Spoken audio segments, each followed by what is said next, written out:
Hello and welcome to episode 45 of the Wine Educate podcast, where we explore WSET education, study tips, and practical advice for wine enthusiasts and professionals.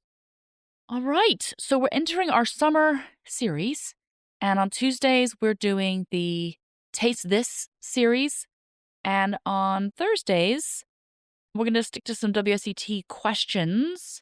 And you guys have been reaching out. The questions have been trickling in, so I thought this was a fun opportunity to answer a couple of these things. Some of you are just so smart because I have these things listed as topics to discuss, and I'll just move them up to the top of the list.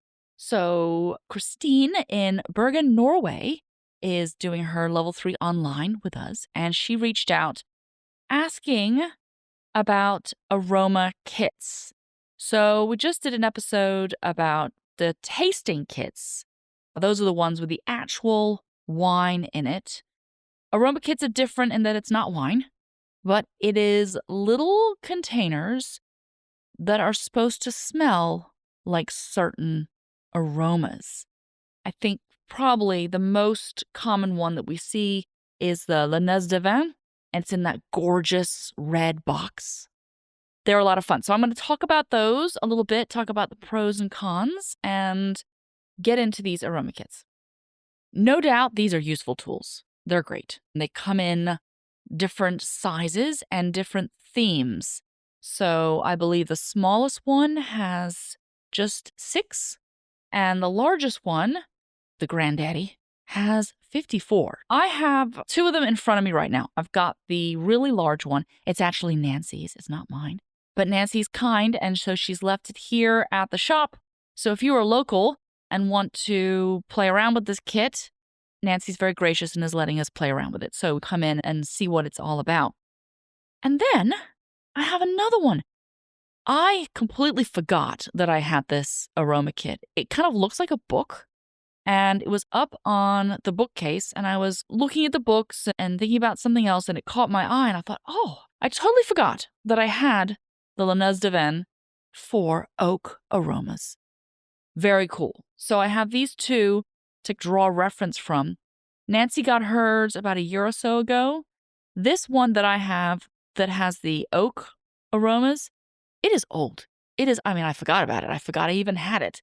It is easily 10 years old, possibly 15 years old. So this is a good opportunity for us to see how well these aroma kits age, because that is definitely one of the cons I have listed down here, is that they would fade over time.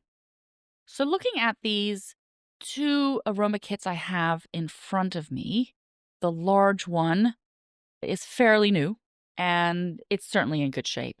All of the aromas that I opened up and smelled were really quite clear as to what they were supposed to be. I wasn't too worried about that one because I knew that it was on the newer side. It's my oak aroma kit that is between 10 and 15 years old that was giving me a little bit of concern. So one of the first ones that I chose was vanilla. That is a dominant aroma in oak and probably one of the most recognizable oak aromas that there are. And it still definitely smells like vanilla. Definitely does. And then I chose the coconut, and no doubt that this was absolutely coconut. So I was like, oh, we're doing pretty well. This aroma kit is holding up. And then one was green wood, and it smelled just a bit chemically. So I think that one had fallen apart. But hey, I'm overall really quite impressed considering this had just been sitting on the shelf for over a decade, and the vanilla still smelled like vanilla, and the coconut was going strong. So overall, really impressive. That is my impression of how well these can hold up over time.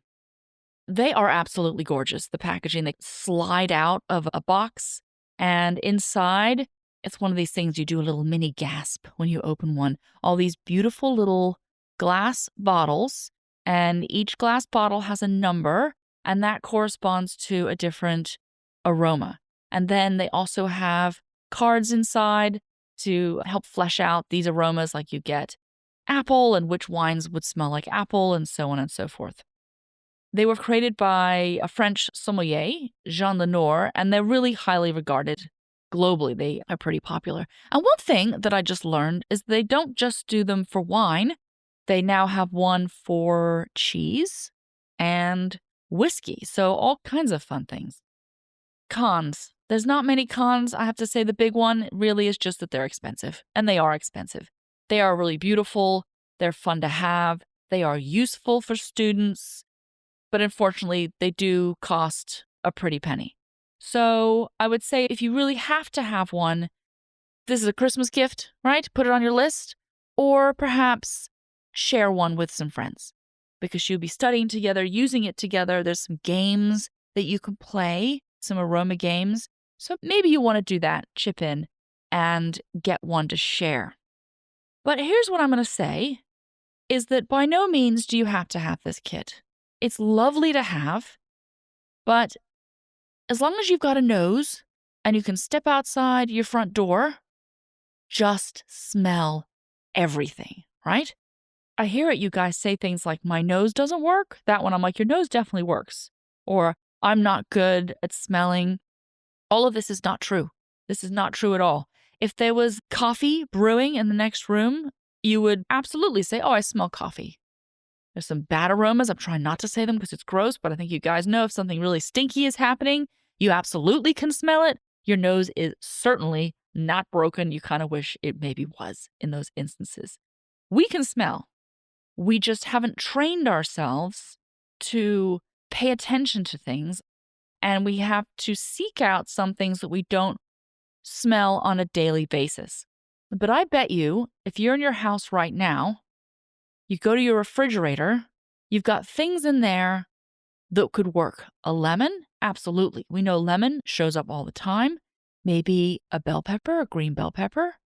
If you've got a spice cabinet, you can open that sucker up. I'm sure you have cloves in there from when you made a pie like 3 years ago, and cinnamon, the baking spices, right? These things show up. They're in your house. And some things may have to seek out a little bit more, but just make the effort to do so. I have 2 rose bushes next to my front stoop when I walk up. One rose bush is a dainty little thing and maybe puts out 1 rose a year. It's all right. They're very beautiful when they appear.